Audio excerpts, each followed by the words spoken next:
ऋषिकेश में गंगा जी के किनारे एक संत रहा करते थे।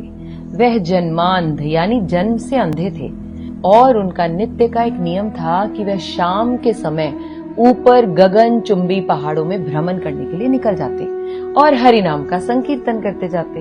एक दिन उनके एक शिष्य ने उनसे पूछा, बाबा आप हर रोज इतने ऊंचे ऊंचे पहाड़ों पर भ्रमण हेतु जाते हैं, वहां बहुत गहरी गहरी खाइयां भी हैं और आपको आंखों से दिखलाई नहीं देता, क्या आपको डर नहीं लगता?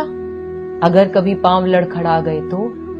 बाबा ने कुछ नहीं कहा और शिष्य को कहा कि शाम को तुम मेरे साथ चलना।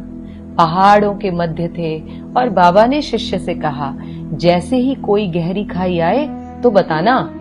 दोनों चलते रहे और जैसे ही गहरी खाई आई, शिष्य ने बताया कि बाबा गहरी खाई आ चुकी है। बाबा ने कहा, मुझे इसमें धक्का दे दो। अब तो शिष्य इतना सुनते ही सकपका गया। उसने कहा, बाबा मैं आपको धक्का कैसे दे सकता हूँ? मैं ऐसा हरगिज नहीं कर सकता। आप तो मेरे गुरुदेव हैं। मैं तो किसी अपने शत्रु को भी इस खाई में नहीं धकेल सकता। बाबा ने फिर कहा, मैं कहता हूँ कि मुझे इस खाई में धक्का दे दो। यह मेरी आज्ञा है और मेरी आज्ञा की अवहेलना करोगे तो नर्कगामी होगे।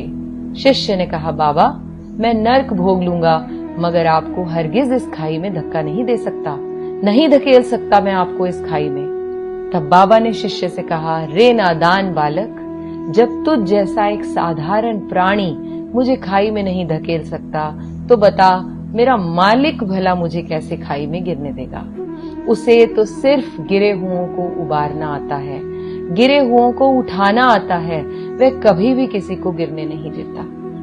जब जब आपके मन में ये बात उठे कि परमात्मा ने क्या मेरे लिए कुछ सोच भी रखा है कि नहीं, क्या वो मुझे जीवन भर ये कष्ट ही देते रहेंगे, ये मुश्किलें ही देते रहेंगे, क्या परमात्मा मेरी तरफ देख भी रहा है या नहीं, तब उस पल अपने आप से कहें, वह पल पल हमारे साथ है, बस हमें विश्वास रखना होगा उस पर। मेरी हैसियत से ज्यादा मेरी थाली में तूने परोसा है, तू लाख मुश्किलें भी दे दे मालिक, मुझे तुझ पर भरोसा है। अब इंसान है, कभी कभी तो यह विश्वास भी डोल जाता है। जैसे ही डोलने लगे याद करें यह मेरी स्टोरी और हाथ जोड़कर उस परमात्मा को शुक्रिया करें हर पल हर क्षण।